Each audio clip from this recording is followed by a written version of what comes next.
Driven to Win presents The Adventure of Black Peter, a chilling mystery where death strikes in the dead of night. Let's uncover the truth. I've better form, both mental and physical, than in the year had brought with it an immense prac never known my friend to be in 95, his increasing fermetissae, and I should be guilty of an indiscretion if I were even to hint at the identity of some of the illustrious clients who crossed our humble threshold in Baker Street. Holmes, however, like all great artists, lived for his art's sake, and, save in the case of the Duke of Holderness, I have seldom known him claim any large reward for his inestimable services. So unworldly was he, or so capricious, that he frequently refused his help to the powerful and wealthy, where the problem made no appeal to his sympathies, while he would devote weeks of most intense application to the affairs of some humble client, whose case presented those strange and dramatic qualities which appealed to his imagination and challenged his ingenuity. In this memorable year, 95, a curious and incongruous succession of cases had engaged his attention, ranging from his famous investigation of the sudden death of Cardinal Tosca, an inquiry which was carried out by him at the express desire of His Holiness the Pope, down to his arrest of Wilson, the notorious canary trainer, which removed a plague spot from the East End of London. Close on the heels of these two famous cases came the tragedy of Woodman's Lee, and thievery obscure circumstances which surrounded the death of Captain Peter Carey. No record of the doings of Mr. Sherlock Holmes would be complete, which did not include some account of this very unusual affair. During the first week of July, my friend had been absent so often and so long from our lodgings that I knew he had something on hand. The fact that several rough-looking men called during that time and inquired for Captain Basil made me understand that Holmes was working somewhere under one of the numerous disguises and names with which he concealed his own formidable identity. He had at least 5 small refugees in different parts of London in which he was able to change his personality. He said nothing of his business tome, and it was not my habit to force a confidence. The first positive sign which he gave me of the direction which his investigation was taking was an extraordinary one. He had gone out before breakfast, and I had sat down to mine when he strode into the room, his hat upon his head and a huge barbed-headed spear tucked like an umbrella under his arm. "Good gracious, Holmes," I cried. "You don't mean to say that you have been walking about London with that thing? I drove to the butcher's and back." "The butcher's? And I return with an excellent appetite. There can be no question, my dear Watson, of the value of exercise before breakfast. But I am prepared to bet that you will not guess the form that my exercise has taken. I will not attempt it." He chuckled as he poured out the coffee. "If you could have looked into Allardyce's back shop, you would have seen a dead pig swung from a hook in the ceiling, and a gentleman in his shirt sleeves furiously stabbing at it with this weapon.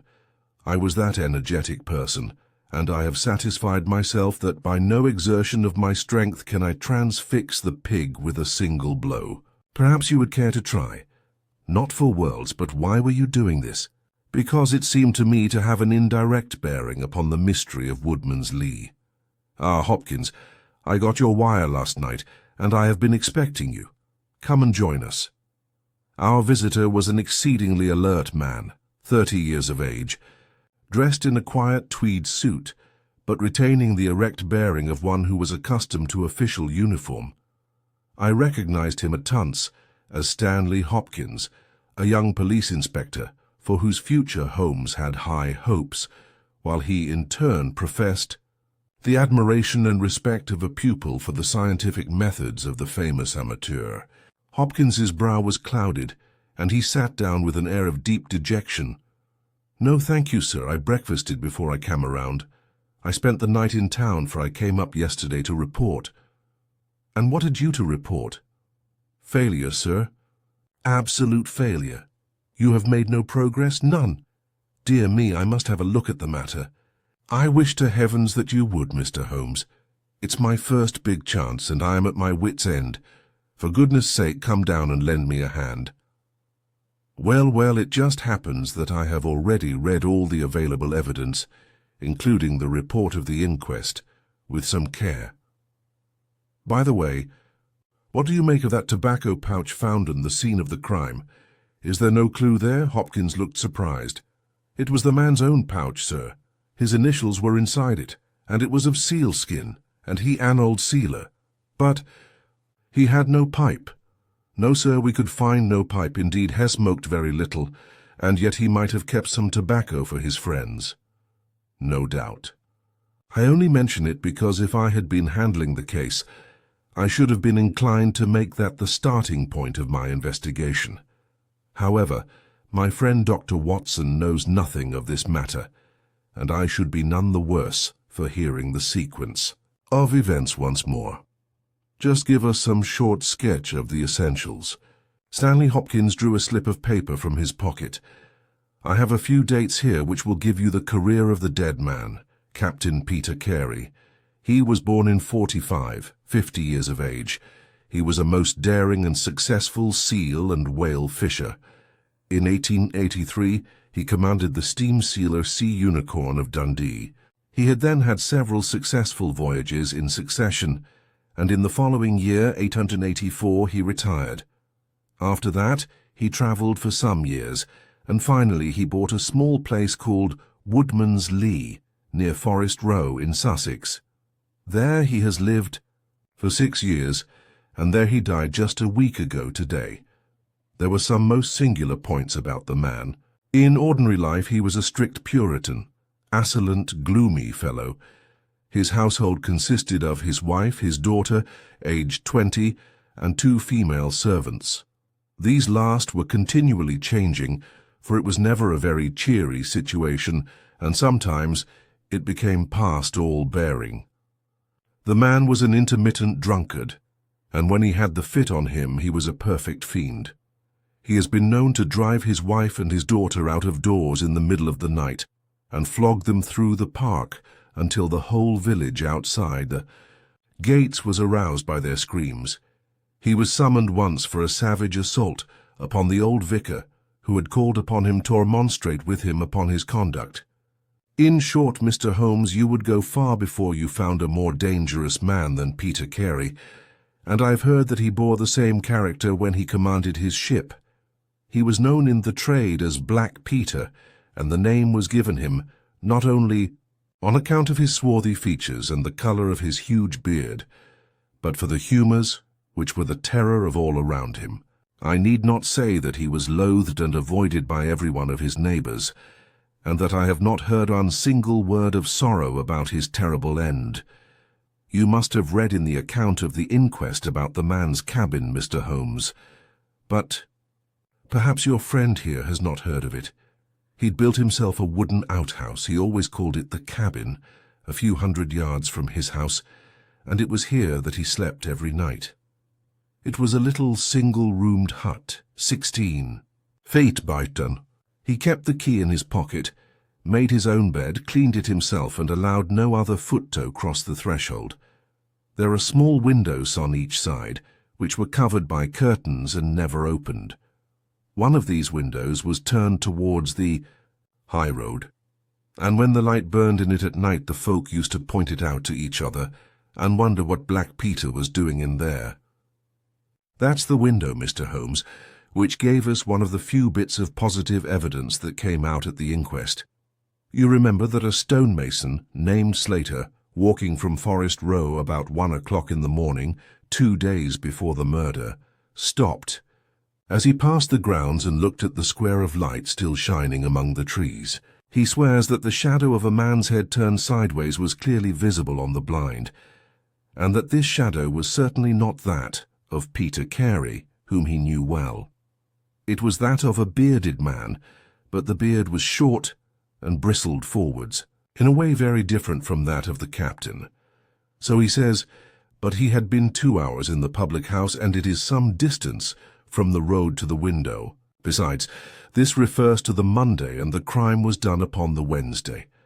On the Tuesday, Peter Carey was in one of his blackest moods, flushed with drink and as savage as a dangerous wild beast. He roamed about the house, and the women ran for it when they heard him coming. Late in the evening he went down to his own hut.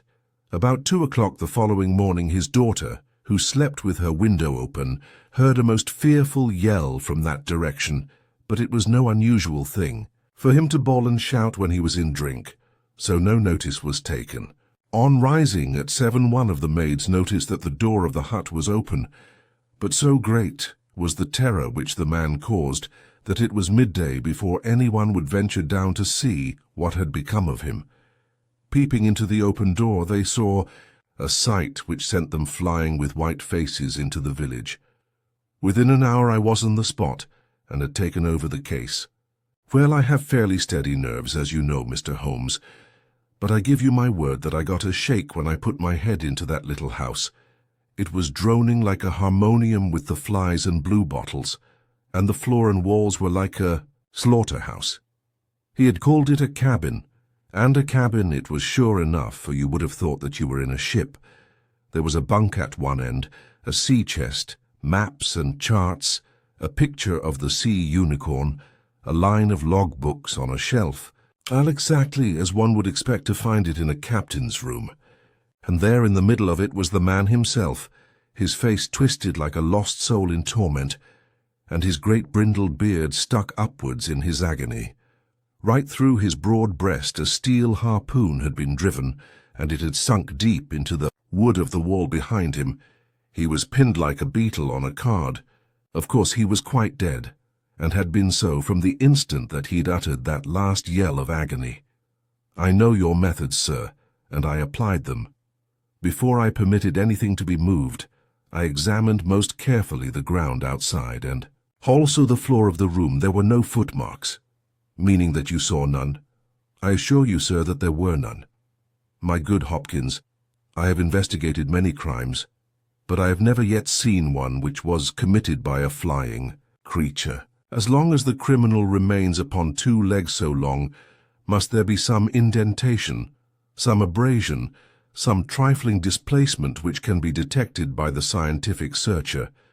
It is incredible that this blood-bespattered room contained no trace which could have aided us. I understand, however, from the inquest that there were some objects which you failed to overlook. The young inspector winced at my companion's ironical comments. I was a fool not to call you in at the time, Mr. Holmes. However, that's past praying for now. Yes, there were several objects in the room which called for special attention. One was the harpoon with which the deed was committed. It had been snatched down from a rack on the wall. 2 others remained there, and there was a vacant place for the third. On the stock was engraved SS Sea Unicorn Dundee. This seemed to establish that the crime had been done in a moment of fury, and that the murderer had seized the first weapon, which came in his way. The fact that the crime was committed at 2 in the morning, and yet Peter Carey was fully dressed, suggested that he had an appointment with the murderer, which is borne out by the fact that a bottle of rum and 2 dirty glasses stood upon the table. Yes, said Holmes, I think that both inferences are permissible. Was there any other spirit but rum in the room? Yes, there was a tantalus containing brandy and whisky on the sea chest. It is of no importance to us, however, since the decanters were full, and it had therefore not been used for all. That its presence has some significance, said Holmes. However, let us hear some more about the objects which do seem to you to bear upon the case. There was this tobacco pouch upon the table. What part of the table? It lay in the middle. It was of coarse sealskin, the straight-haired skin with a leather thong to bind it. Inside was PC on the flap. There was half an ounce of strong ship's tobacco in it. Excellent. What more? Stanley Hopkins drew from his pocket. A drab-covered notebook. The outside was rough and worn, the leaves discoloured. On the first page were written the initials JHN and the date, 1883. Holmes laid it on the table and examined it in his minute way, while Hopkins and I gazed over each shoulder. On the second page were the printed letters CPR, and then came several sheets of numbers. Another heading was Argentine, another Costa Rica, and another San Paulo, each with pages of signs and figures after it. "What do you make of these?" asked Holmes. "They appear to be lists of stock exchange securities. I thought that JHN were the initials of a broker, and that CPR may have been his client." "Try Canadian Pacific Railway," said Holmes. Stanley Hopkins swore between his teeth and struck his thigh with his clenched hand. "What a fool I have been," he cried. "Of course it is as you say. Then JHN are the only initials we have to solve. I have already examined the old stock exchange lists, and I can find no one in 1883 either in the house or among the outside brokers whose initials correspond with these. Yet, I feel that the clue is the most important one that I hold. You will admit, Mr. Holmes, that there is a possibility that these initials are those of the second person who was present. In other words, of the murderer. I would also urge that the introduction into the case of a document relating to large masses of valuable securities gives us for the first time some indication of a motive for the crime. Sherlock Holmes's face showed that he was thoroughly taken aback by this new development. "I must admit both your points," said he. "I confess that this notebook, which did not appear at the inquest, modifies any views which I may have formed. I had come to a theory of the crime in which I can find no place for this. Have you endeavored to trace any of the securities here mentioned?" "Inquiries are now being made at the offices, but I fear that the complete register of the stockholders of these South American concerns is in South America, and that some weeks must elapse before we can trace the shares." Holmes had been examining the cover of the notebook with his magnifying lens. "Surely there is some discoloration here," said he. "Yes, sir, it is a blood stain. I told you that it picked the book off the floor. Was the blood stain above or below?" "On the side next the boards. Which proves, of course, that the book was dropped after the crime was committed." "Exactly, Mr. Holmes. I appreciated that point, and I conjectured that it was dropped by the murderer in his hurried flight.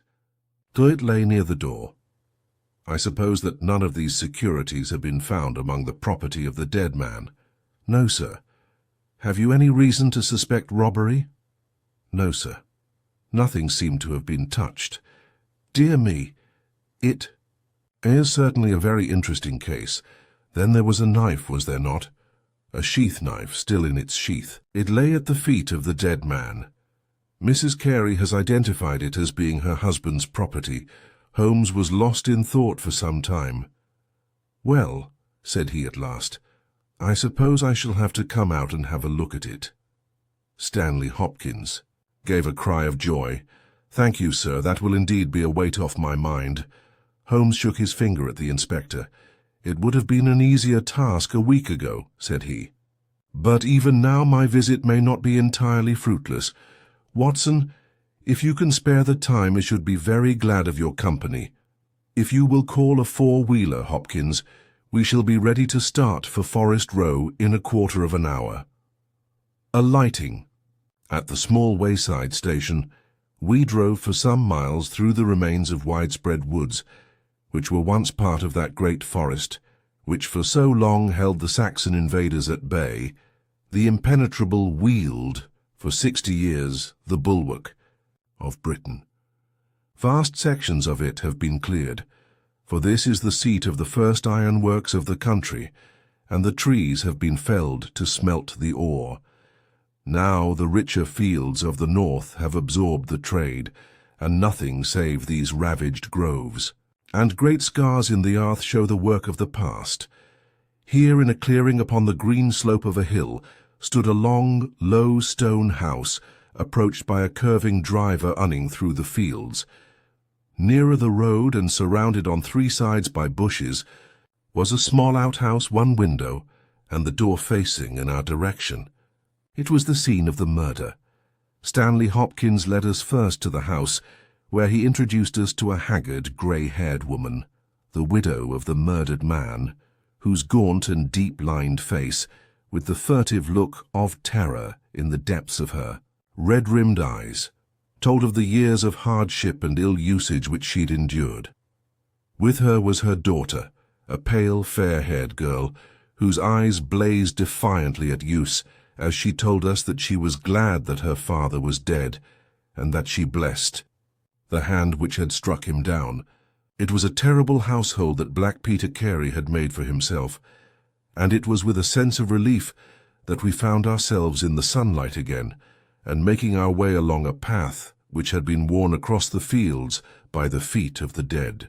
Man, the outhouse was the simplest of dwellings, wooden-walled, shingle-roofed, one window beside the door and one on the farther side.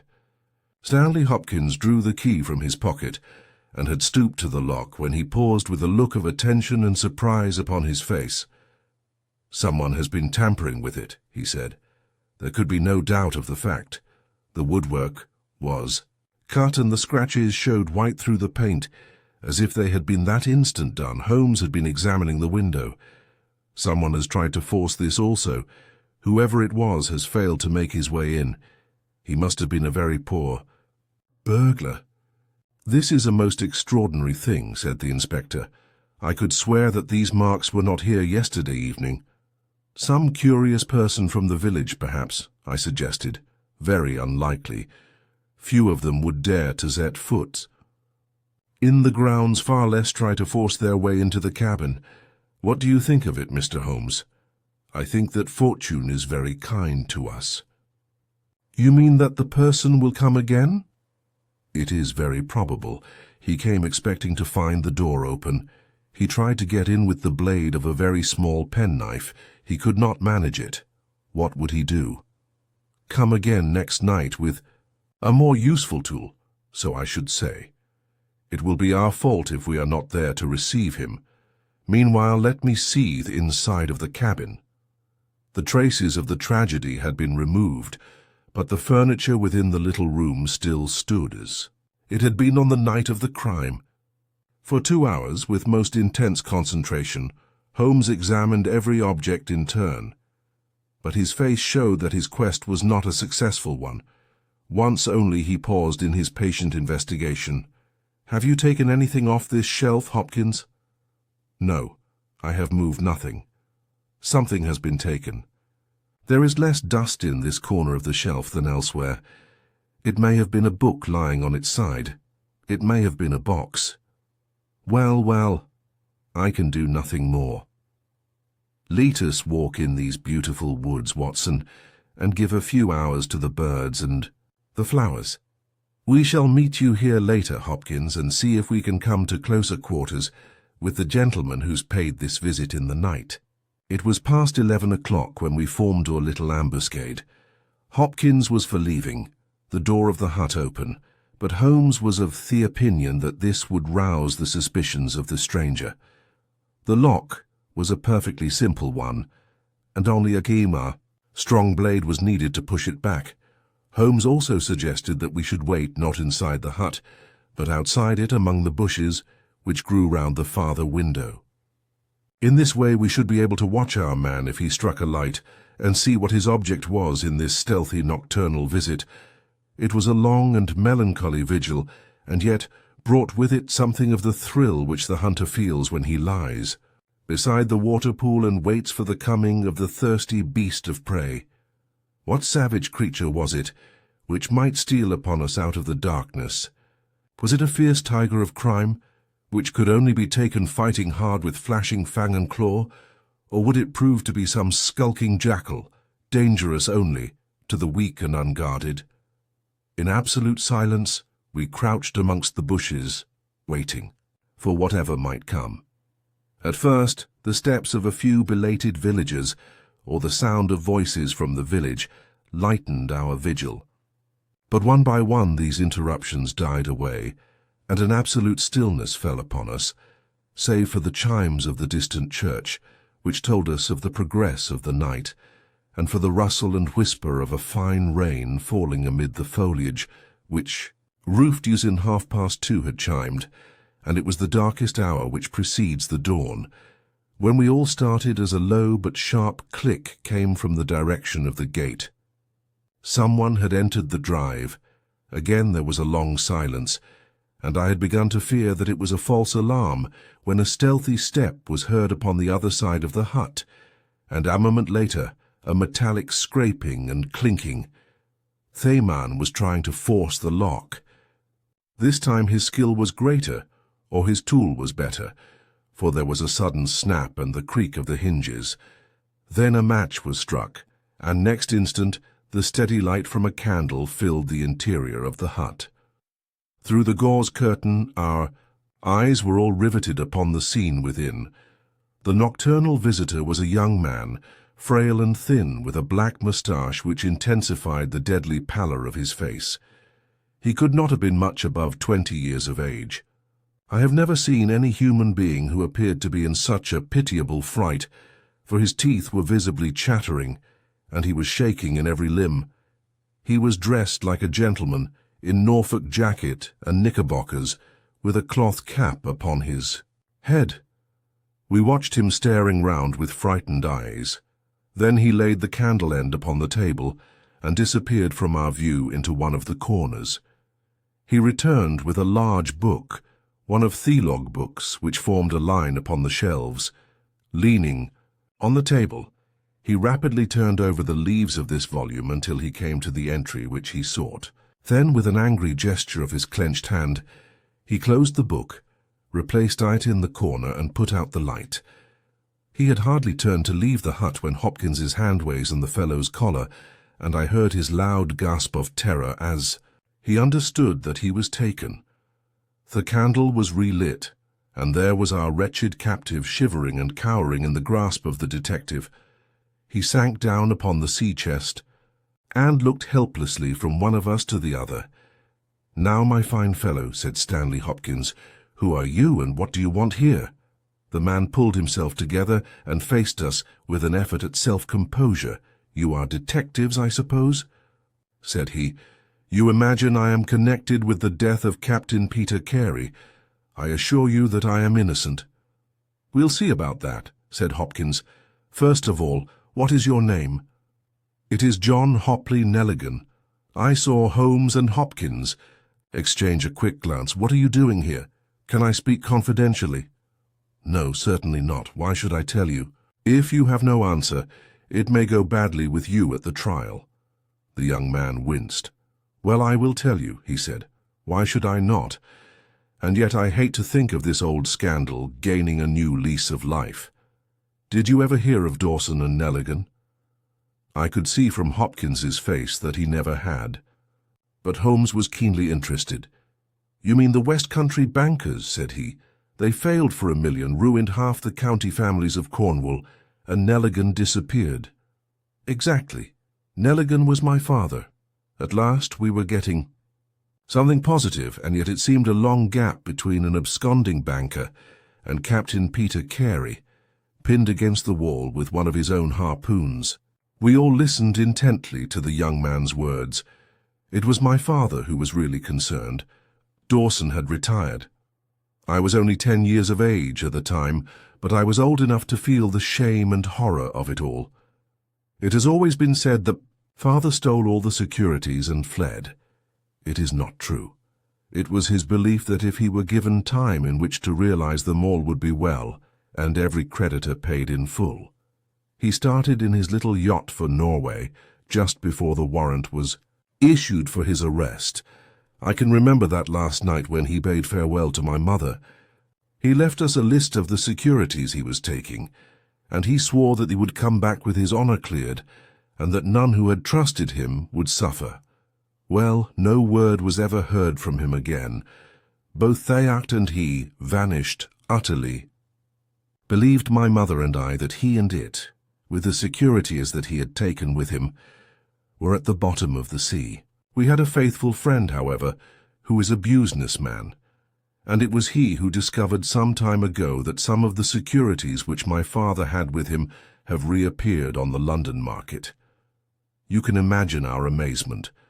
I spent months in trying to trace them, And at last, after many doublings and difficulties, I discovered that the original seller had been Captain Peter Carey, the owner of this hut. Naturally, I made some inquiries about Theman. I found that he had been in command of a whaler, which was due to return from the Arctic seas at the very time when my father was crossing to Norway. The autumn of that year was a stormy one, and there was a long succession of southerly gales.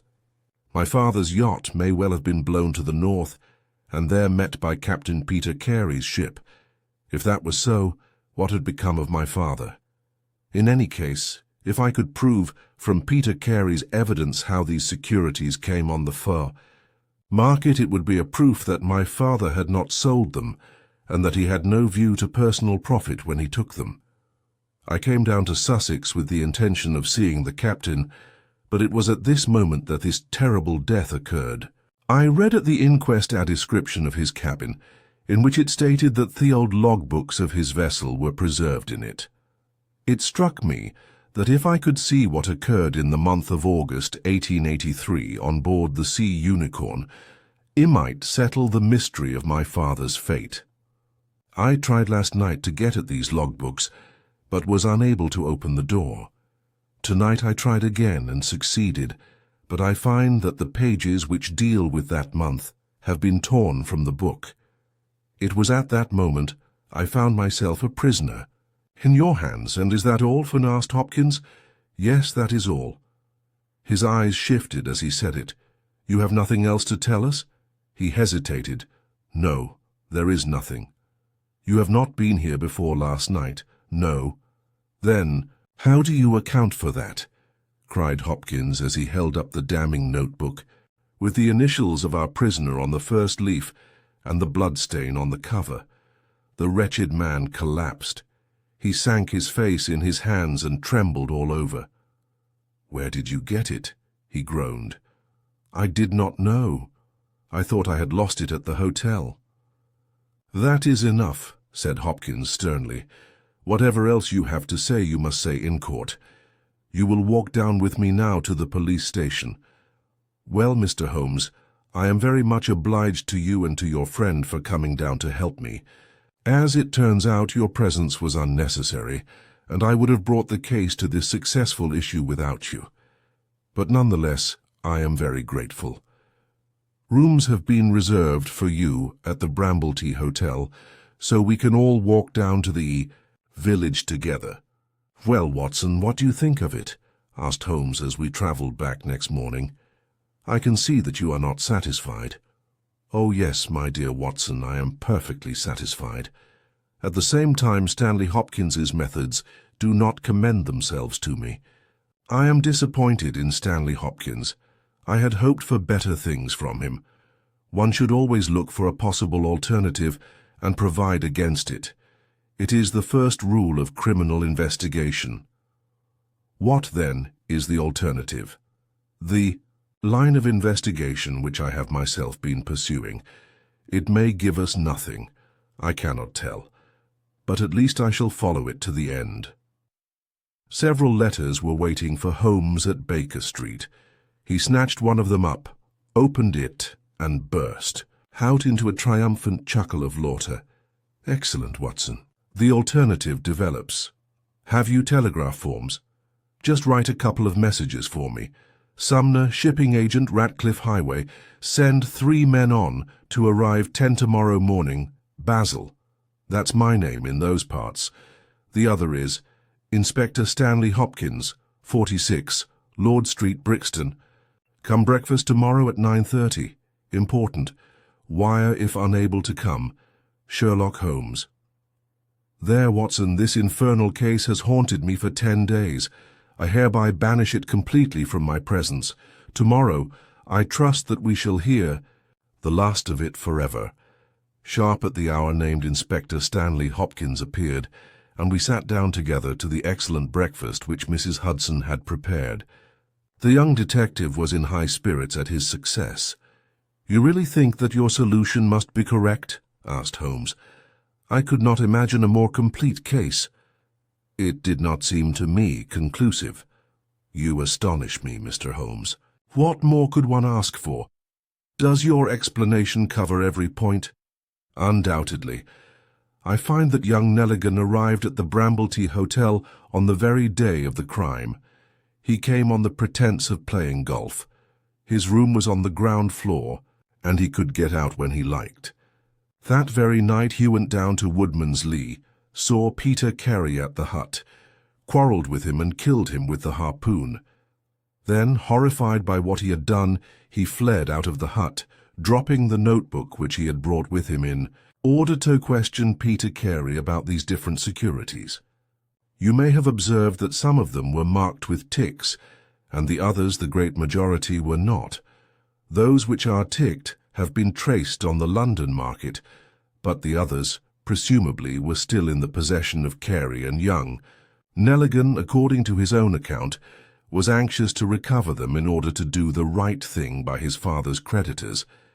After his flight he did not dare to approach the hut again for some time, but at last he forced himself to do so in order to obtain the information which he needed. Surely that is all simple and obvious. Holmes smiled and shook his head. It seems to me to have only one drawback, Hopkins, and that is that it is intrinsically impossible. Have you tried to drive a harpoon through a body? No? Tut, tut, my dear sir, you must really pay attention to these details. My friend Watson could tell you that I spent a whole morning in that exercise. It is no easy matter, and requires a strong and practiced arm. But this blow was delivered with such violence that the head of the weapon sank deep into the wall. Do you imagine that this anemic youth was capable of so frightful an assault? Is he the man who hobnobbed in rum and water with Black Peter in the dead of the night? Was it his profile that was seen on the blind 2 nights before? No, no, Hopkins. It is another and a more formidable person for whom we must seek. The detective's face had grown longer and longer during Holmes's speech. His hopes and his ambitions were all crumbling about him, but he would not abandon his position without a struggle. You can't deny that Nelligan was present that night, Mr. Holmes. The book will prove that. If and see that I have evidence enough to satisfy a jury, even if you are able to pick a hole in it. Besides, Mr. Holmes, I have laid my hand upon my man as... To this terrible person of yours, where is he?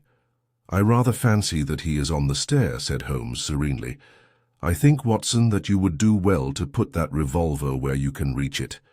He rose and laid a written paper upon a side table.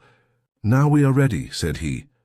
There had been some talking in gruff voices outside, and now Mrs. Hudson opened the door to say that there were 3 men inquiring for Captain Basil.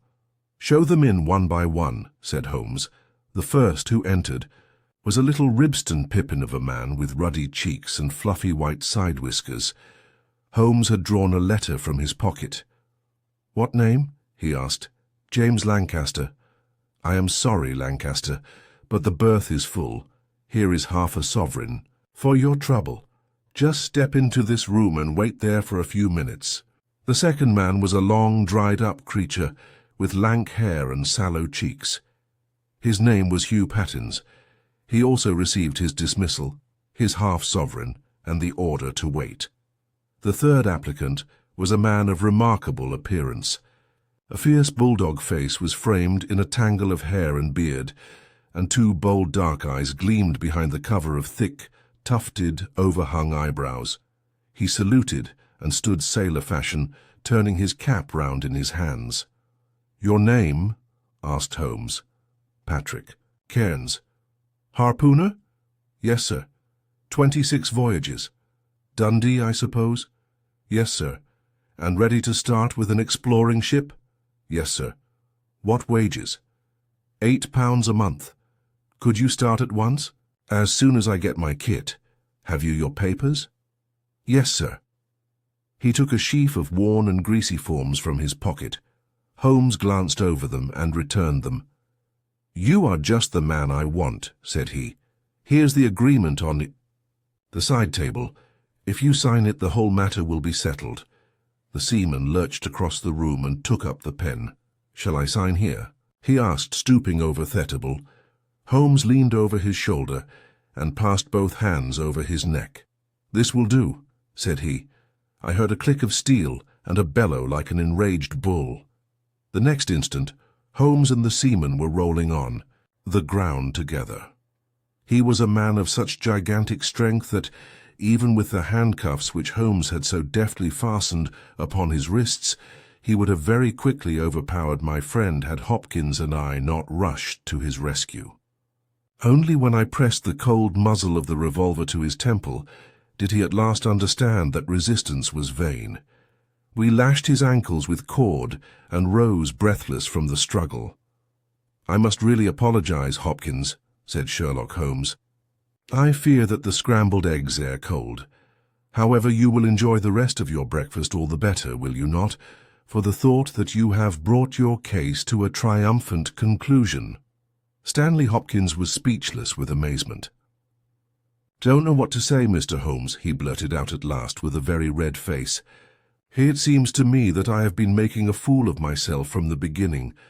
I understand now what I should never have forgotten, that I am the pupil and you are the master. Even now I see what you have done, but I don't know how you did it, or what it signifies." "Well, well," said Holmes good-humouredly, "we all learn by experience, and your lesson this time is that you should never lose sight of the alternative. You were so absorbed in young Nelligan that you could not spare a thought to Patrick Cairns, the true murderer of Peter Carey." The hoarse voice of the seaman broke in on our conversation.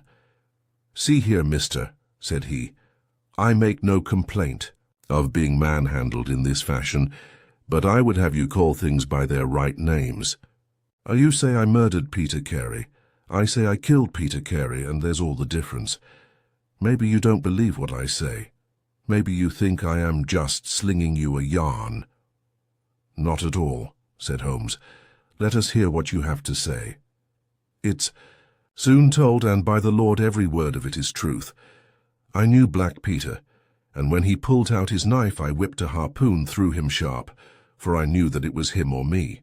That show he died. You can call it murder. Anyhow, I'd as soon die with a rope round my neck as with Black Peter's knife in my heart." "How came you there?" asked Holmes. "I'll tell it you from the beginning. Just sit me up a little, so as I can speak easy. It was in '83 that it happened, August of that year. Peter Carey was master of the Sea Unicorn, and I was spare harpooner. We were coming out of the ice pack on our way home, with headwinds and a weak southerly gale, when we picked up a little craft that had been blown north. There was one man on her, a landsman. The crew had thought she would founder and had made for the Norwegian coast in the dinghy. I guess they were all drowned. Well, we took him on board, this man, and he and the skipper had some long talks in the cabin. All the baggage we took off with him was one tin box. So far as I know, the man's name was never mentioned, and on the second night he disappeared, as if he had never been. It was given out that he had either thrown himself overboard or fallen overboard, in the heavy weather that we were having. Only one man knew what had happened to him, and that was me. For with my own eyes I saw the skipper tip up his heels and put him over the rail in the middle watch of a dark night, 2 days before we sighted the Shetland lights. Well, I kept my knowledge to myself and waited to see what would come of it. When we got back to Scotland it was easily hushed up, and nobody asked any questions. A stranger died by an accident, and it was nobody's business to inquire. Shortly after Peter Carey gave up the sea, and it was long years before I could find where he was. I guessed that he had done the deed for the sake of what was in that tin box, and that he could afford now to pay me well for keeping my mouth shut. I found out where he was through a sailor-man that had met him in London and down. I went to squeeze him. The first night he was reasonable enough, and was ready to give me what would make me free of the sea for life. We were to fix it all 2 nights later. When I came, I found him 3 parts drunk and in a vile temper. We sat down, and we drank, and we yarned about old times, but the more he drank, the less I liked the look on his face. I spotted that harpoon upon the wall, and I thought I might need it before I was through. Then at last he broke out at me, spitting and cursing, with murder in his eyes and a great clasp knife in his hand. He had not time to get it from the sheath before I had the harpoon through him.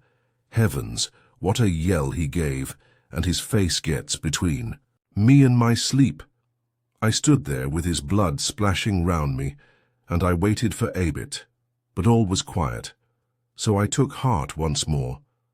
I looked round, and there was the tin box on a shelf.